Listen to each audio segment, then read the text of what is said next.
주님, 저희가 마음을 다하여서 주님께 고백하기 원하는 것은 다른 것이 아니라 참 예수님 당신이 우리의 힘이 되심입니다. 주님께서 저희에게 생명을 허락하여 주셨고, 예수님께서 저희들의 기쁨이 되시며 친구가 되시며 맏형이 되시며 하나님과 교제할 수 있도록 해주시는 유일한 중보자가 되시는 분이심을 저희가 기억하므로 저희 삶 속에서 가장 위로가 필요할 때 위로가 되시는 분이시고, 도전이 필요할 때 도전이 되시는 분이시며, 모델이 필요할 때 롤모델이 되어주시는 분이시고, 그리고 지혜와 능력이 필요할 때 지혜와 능력이 되시는 분이심을 저희가 고백합니다.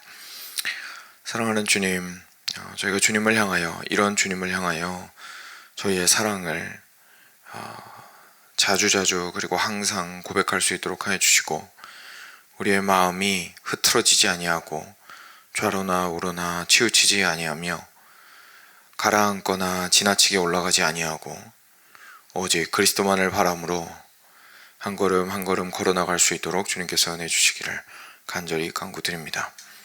하나님, 이 아침이 오직 그런 길이 될 수 있도록 이 한 걸음을 붙들어 주시옵소서. 주님의 말씀 가운데에 우리가 어찌 살지를 알게 하시고 우리의 마음을 붙들어 주시며 우리의 영혼을 다시금 살아나게 하여 주시옵소서. 감사하며 우리 주 예수 그리스도의 이름으로 기도드렸습니다. 아멘.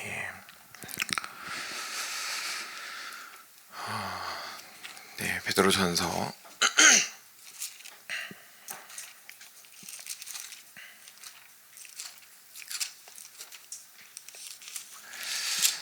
저희가 3장 13절부터 22절입니다.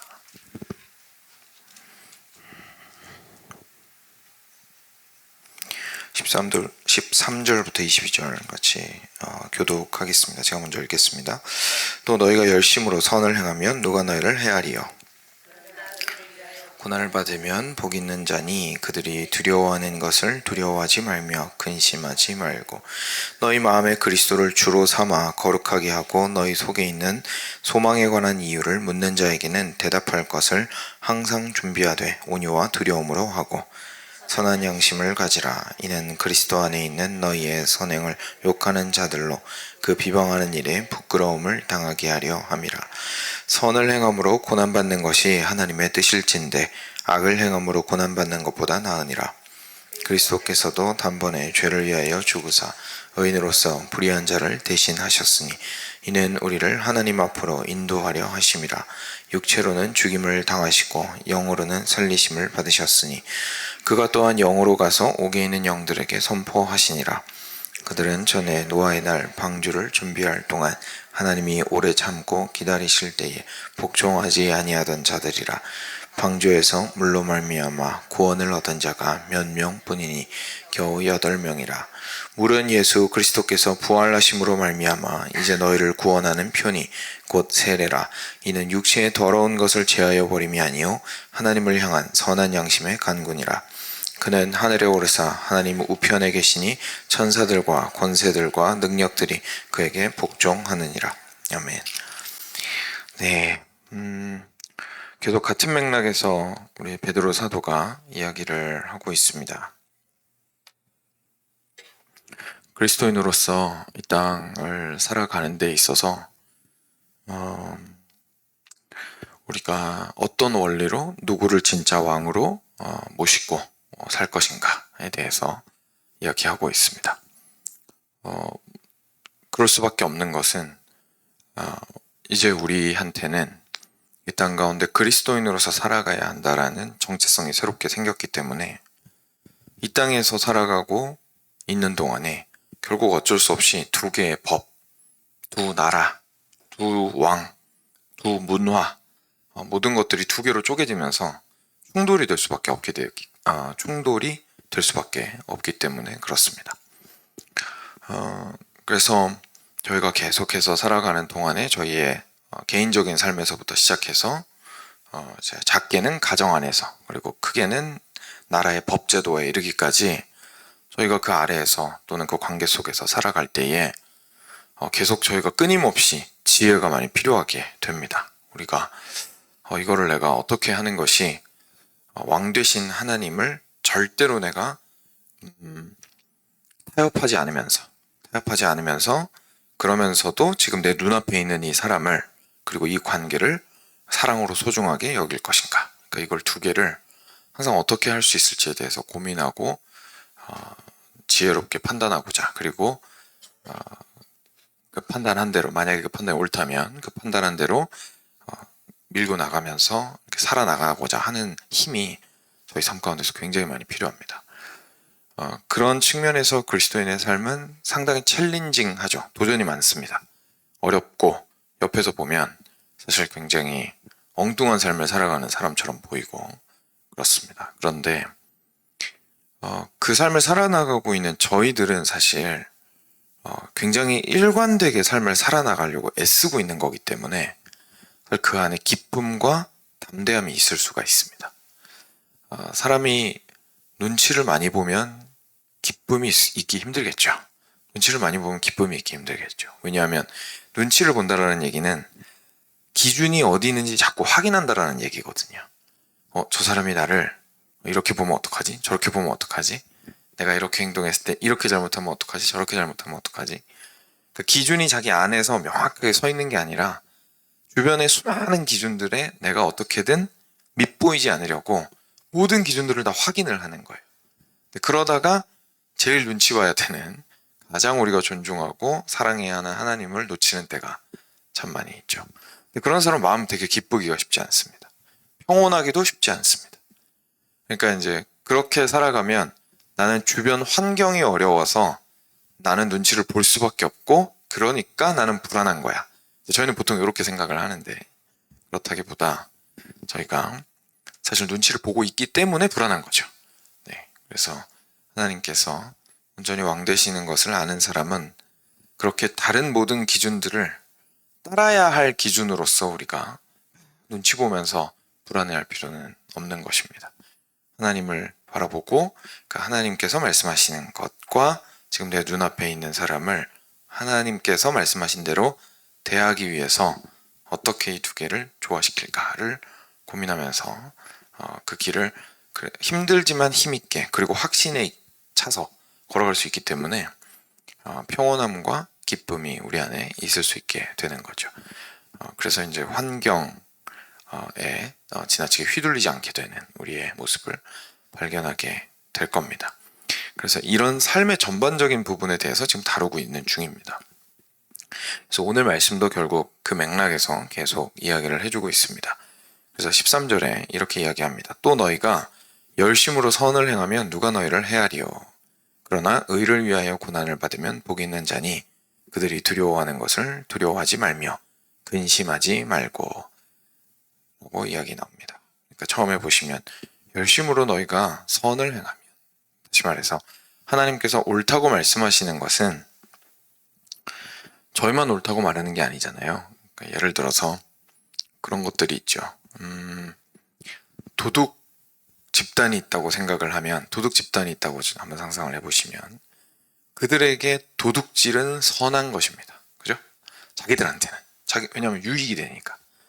도둑질 하려고 모인 거잖아요. 그래서 도둑질을 하는 집단한테는 도둑질 하는 게 좋은 거예요. 그래서 우리가 어떻게 하면 도둑질을 잘할까? 똑똑하게 할까? 어떻게 하면 안 걸릴까? 어떻게 하면 우리가 더 많이, 더 빨리, 더 안 들키고 훔치려고 좋은 인재를 구할 수 있을까? 우리 안에 많이 훔쳐서 배분은 어떻게 할까? 막 이런 나름대로의 규칙들이 생기고 자기들 나름대로 선하다고 생각하는 것이 생길 거 아닙니까? 그런데 그게 다른 사람들한테 적용이 안 됩니다. 걔네는 남들 거 뺏어가지고 자기들끼리 좋자고 하는 거니까요. 하나님께서 선하시다고 말씀하시는 건 그런 게 아니죠. 하나님께서 선하다고 말씀하시는 건 우리한테만 좋은 게 아닙니다. 그죠? 우리한테만 좋은 게 아닙니다. 하나님께서는 창조주 하나님이시기 때문에 하나님이 선하다고 말씀하시는 건 모두에게 좋은 겁니다. 단지 모를 뿐이죠. 쟤는 왜 저래? 이렇게 하는 거는 하나님의 선하심이 모두에게 좋다는 걸 모를 뿐인 거지. 하나님이 말씀하시는 선하심은 모두에게 선한 것입니다. 그래서 우리가 이 땅 가운데서 그리스도인으로서 살아나가잖아요. 그럼 자신감을 가지셔야 되는 게, 우리가 하나님의 뜻 안에 올바르게 거하고 있다면 우리는 사실상 유익이 되는 삶을 살 수밖에 없습니다. 서로를 사랑해야 되고 섬겨야 하고 겸손해야 하고 공의롭게 행해야 하고 정직하게 살아야 하고, 그죠? 그러니까 모든 영역들에서 사실 굉장히 사람들에게 유익을 주는 방향으로 살아갈 수밖에 없습니다. 그러면 그런 향기가 퍼져 나오겠죠. 그럼 그거 보고 누가 뭐라고 하겠냐는 얘기입니다, 지금. 그죠? 선을 행하는데 그거 보고 누가 뭐라고 하겠느냐. 그런데 반대로 의를 위하여 고난을 받으면 복이 있는 자니, 그러니까 그렇게 열심으로 선을 행하다가 어려움을 당하면 일단 우리는 떳떳하잖아요. 그러니까 그러면 괜찮지만, 그러면 복이 있는 사람이지만 그렇지 않고 반대로 하는 경우에는 얼마나 문제가 있는 것이냐라는 것을 지금 이야기를 하고 있는데요. 그 밑에 조금 더 추가적으로 제가 아까 눈치라고 표현을 한 거를 여기에 이렇게 나옵니다. 그들이 두려워하는 것을 두려워하지 말며 근심하지 말고. 그러니까 이게 이제 결국 눈치인 거죠. 왜냐하면 기준이 어디 있을까? 계속 이렇게 확인하면서 주변에 있는 것들을 두려워하면서 근심하면서 살아가게 되기 때문입니다. 근데 그러면 선을 행할 수가 없습니다. 선을 행할 수가 없습니다. 그래서 선을 행하려면 15절 말씀에 이어집니다. 너희 마음에 그리스도를 주로 삼아 거룩하게 하고 너희 속에 소망에 관한 이유를 묻는 자에게는 대답할 것을 항상 준비하되 온유와 두려움으로 하고 선한 양심을 가지라. 이는 그리스도 안에 있는 너희의 선행을 욕하는 자들로 그 비방하는 일에 부끄러움을 당하게 하려 함이라. 그리고 17절까지 그냥 읽겠습니다. 선을 행함으로 고난받는 것이 하나님의 뜻일진데 악을 행함으로 고난받는 것보다 나으니라. 이렇게 말씀하시고 있습니다. 그러니까 우리의 마음 가운데 오직 그리스도를 주로 삼아서 그냥 지나가는 말로 하는 게 아니죠. 다른 모든 것들보다 가장 높은 곳에 계신 주인으로서 왕으로서 삼는다라는 것은 그냥 내가 우리 아내도 남편도 나한테는 1순위, 자녀도 1순위, 우리 집에서 나와 함께 지내고 있는 강아지도 1순위, 내가 제일 사랑하는 친구도 1순위, 하나님도 1순위, 이런 뜻이 아니잖아요. 그래서 이거에는 순서가 있다라는 뜻이죠. 우선순위가 있다는 얘기입니다. 그래서 하나님께서 가장 주인이시고 왕이시라는 얘기이고, 그렇다면 하나님을 기준으로 하여서 다른 모든 관계들을 정돈을 할 필요가 있다는 얘기이고, 자신의 행동을 정돈할 필요가 있다라는 얘기가 되겠죠. 그래서 그렇게 살아나가다 보면 결국 부딪히는 것들이 생기게 되는데, 내가 하나님의 뜻대로 살아나가고 있었던 거라면 그것에 있어서는 하나님께서 복되다라고 말씀하시게 되고, 우리도 앞서 말씀드린 것처럼 평안하고 기쁨 가운데 그 길을 걸어갈 수 있게 된다는 얘기입니다. 그러니까 그리스도인으로 산다는 게 장애물이 없는 게 아닌 거죠. 도전이 없는 것도 아니고 어려움이 없는 것도 아닙니다. 문제는 우리가 거기에서 어떻게 하나님의 주되심을 드러내며 살아갈 것이냐, 그것이 저희에게 가장 중요한 문제라는 것을 저희가 알게 됩니다. 그래서 그리스도를 주로 삼아서 우리의 삶을 거룩하게 하고, 그런 삶을 살아나가다 보면 사람들이 우리한테 물어보게 됩니다. 도대체 당신은 소망이 어디에 있습니까? 라고 물어보게 됩니다. 왜일까요? 여러분, 사람들이 눈치 왜 보죠? 잘 되기 위해서 눈치 보는 거죠. 그죠? 위험을 피하고, 그리고 눈치를 봐서 줄을 잘 대고, 그죠? 그래서 거기에 가서 그 사람을 통하여서 유익을 얻기 위해서 저희가 눈치를 봅니다. 저희가 두려워하고 근심하는 이유는 결국 우리의 안녕을 위함이죠. 우리가 두려워서 위험을 차단하고 미리 방지하고 예방하고 앞서가서 그런 문제 안 생기도록 하고, 그 다음에 좋은 곳을 찾아서 그쪽으로 가고, 그러려고 저희가 계속 마음 쓰고 머리 쓰고 하는 거잖아요. 저희의 두려움과 근심이 거기에 있는 건데, 저희가 만약에 다른 모든 사람들이 그런 근심과 걱정과 고민으로 살아갈 때 굉장한 평안함과 기쁨으로 살아나가면 사람들은 저희를 보면서 뭘 느끼게 되냐면, 제 눈에는 도대체 뭐가 보이는 거지? 이렇게 궁금해하게 되는 겁니다. 저 사람 눈에는 도대체 뭐가 보이는 거지? 이걸 궁금해하게 되는 거죠. 그래서 소망에 관한 이유를 다가와서 물어보게 된다는 이야기입니다. 도대체 너를 지금 현재 이 상황에서, 나는 너 같은 상황이면 지금 너 주변에 있는 모든 사람들을 다 어떻게 하면 기쁘게 할 수 있을까 고민하다가 머리털이 정말 다 빠질 것 같은데 너는 어떻게 두려워하지도 않고 그 길을 담대하게 가고 있느냐라고 물어보게 된다는 얘기입니다. 그렇게 소망에 관한 이유를 묻는 자에게는 대답할 것을 항상 준비해야 돼. 그 무슨 말이죠? 내가 왜 그렇게 살 수 있는지에 대해서 말할 수 있는 것들을 마음에 항상 가지고 있어야 된다는 얘기입니다. 이게 뭘까요? 사람마다 다른 게 아니죠. 이게 사람마다 이유가 다르다는 얘기가 아닙니다. 이제까지 무슨 이야기를 했습니까? 예수 그리스도의 복음에 대해서 이야기했습니다. 그러니까 그리스도의 복음을 가지고 부활한 그리스도를 믿는 그리스도인이 어떤 소망을 가지고 있는지를 보여줄 수 있어야 된다는 이야기죠. 그래서 사람들이 겉으로 보는 우리의 모습을 보고 소망에 가득 찬 모습을 보고 우리에게 다가왔을 때 우리는 우리 안에서 그 소망이 어디에서 나왔는지를 꺼내 보여줄 수 있어야 된다는 얘기입니다. 예를 들어서 세상 사람들이 긍정적인 생각을 해 이렇게 말할 수 있잖아요. 그죠?